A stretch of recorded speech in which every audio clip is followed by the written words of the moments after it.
Frostbite. Definition and pathophysiology. Frostbite is a localized injury resulting from prolonged exposure to freezing temperatures, causing tissue damage due to ice crystal formation and microvascular thrombosis. It predominantly affects acral body parts such as the fingers, toes, nose, ears, cheeks, and chin. These areas are particularly susceptible due to their distal location from the body's core and their increased surface area to volume ratio, which facilitates rapid heat loss. The pathophysiology involves vasoconstriction, endothelial damage, and progressive tissue ischemia as the exposure continues.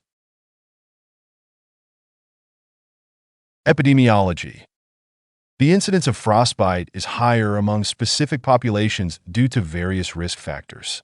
Residents of cold climates face chronic exposure risks, while homeless individuals often lack adequate protective resources. Winter sports enthusiasts may experience acute exposure during recreational activities. Patients with underlying circulatory disorders, such as diabetes mellitus, peripheral vascular disease, or Raynaud's phenomenon, have an increased susceptibility due to compromised peripheral blood flow. Additionally, lifestyle factors like smoking and alcohol consumption exacerbate risk by impairing peripheral circulation and altering thermoregulatory responses. Clinical stages. Frostbite progression is classically divided into 3 stages, each with distinct clinical presentations.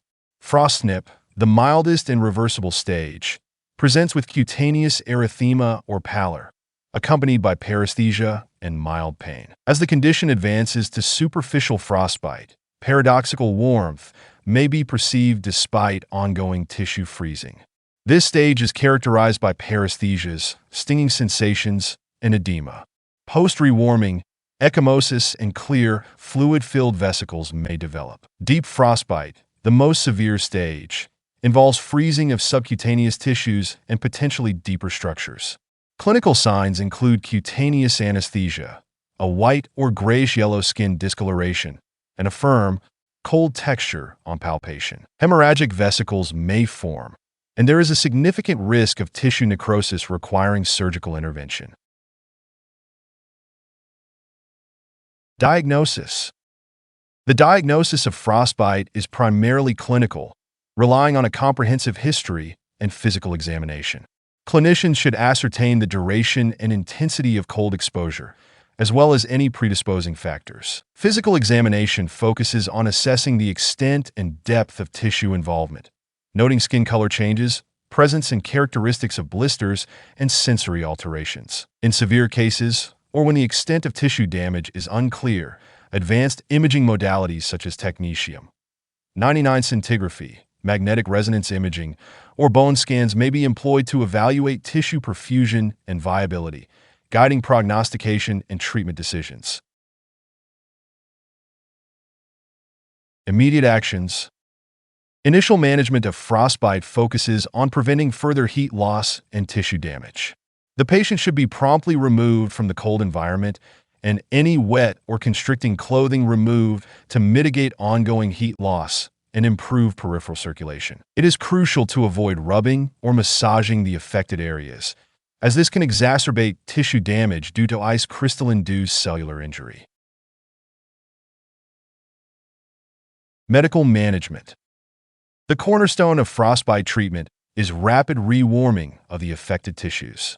This is optimally achieved through immersion in a circulating water bath maintained at 37 to 39 degrees Celsius for 15 to 30 minutes. Adequate analgesia is essential during this process, with ibuprofen preferred over aspirin due to its anti-inflammatory properties and lesser impact on prostaglandin-mediated tissue repair.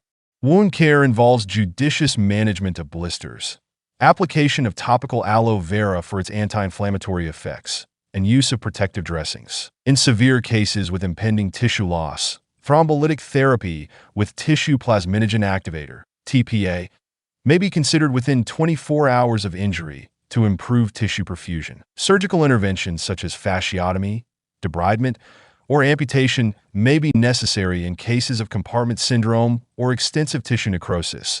though these decisions are typically deferred until the demarcation of viable tissue is clear. Prognosis and long-term management. The sequelae of frostbite can be significant and long-lasting. Patients may experience chronic cold sensitivity in affected areas due to thermoreceptor damage. Persistent neuropathic pain, joint stiffness from periarticular fibrosis, and various sensory deficits are common. Long-term management strategies include vigilant protection against further cold exposure, ongoing pain management, which may involve both pharmacological and non-pharmacological approaches, and physical and occupational therapy to maintain function and mobility. Given the potential psychological impact of frostbite injuries, particularly in cases involving permanent tissue loss or functional impairment, psychological support should be integrated into the long-term care plan. Prevention. Preventive measures are paramount in reducing frostbite incidents. These include limiting outdoor exposure during extreme cold, utilizing appropriate layered clothing with particular attention to acral body parts, and maintaining dryness to prevent evaporative heat loss. Proper hydration and nutrition support thermoregulation, while avoiding alcohol and drugs is crucial as they impair judgment and alter peripheral vasomotor responses. Education on early symptom recognition enables prompt intervention. For those engaging in winter activities, thorough preparation, including informing others of plans, carrying communication devices, and assembling emergency supplies is essential. Take-home message. Frostbite represents a potentially severe cold-related injury with significant acute and chronic sequelae.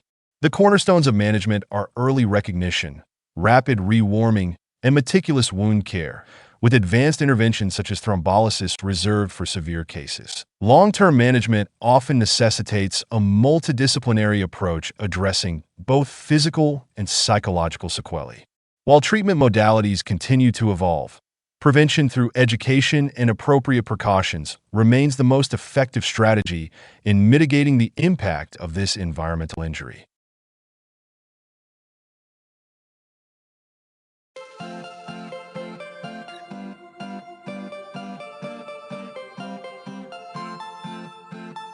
Thank you for watching. Please subscribe to our channel by clicking the subscription button. If you have any questions, feel free to leave a comment below in the comments section.